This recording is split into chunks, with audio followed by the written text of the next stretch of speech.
Hi Mahesh, how are you doing? I'm good. How about you? I'm fine too.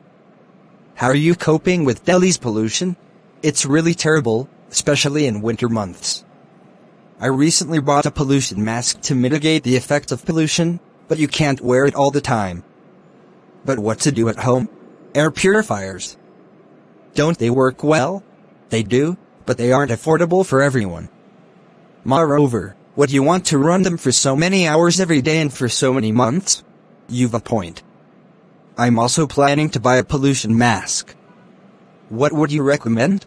I bought an N99 mask, which cost me just over 2,000 rupees. I've tried the cheap ones as well, the ones that cost 15 to 20 rupees a piece, but they actually turn out to be more expensive. More expensive? How? The cheap ones can at best be used 2 to 3 times. Whereas, the one I'm using can be used for a few hundred hours. So the cost of cheap ones add up fast.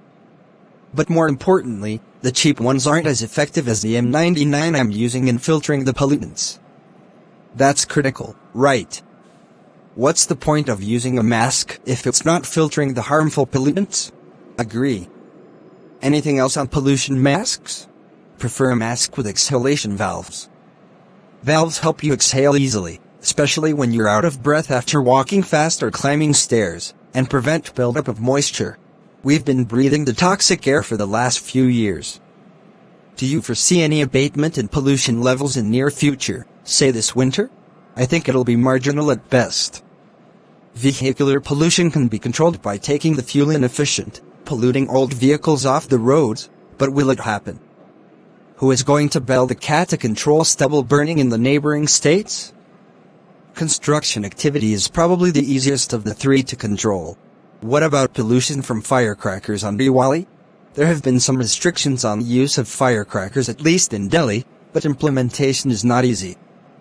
To be honest, I'm not too worried about firecrackers, because their effect is only for a few days. I'm more worried about the month-on-month high level of pollution arising out of other factors.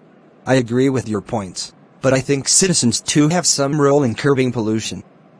We can stop or report people from burning polythene bags and other hazardous waste in winter.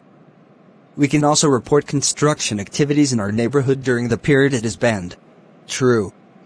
What we often don't pay attention to is the fact that pollution, especially in the winter months, is not just a Delhi phenomenon.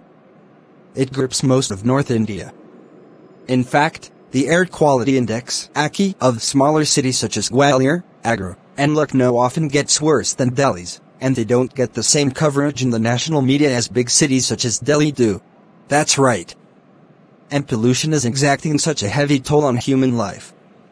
I was reading in the newspaper the other day that India has the dubious distinction of most deaths because of pollution, and most of them are attributed to air pollution.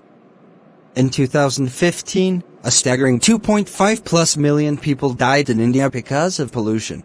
I too recall reading in the newspaper that the AQI in New Delhi entered the satisfactory zone for the first time in several months during the rainy season.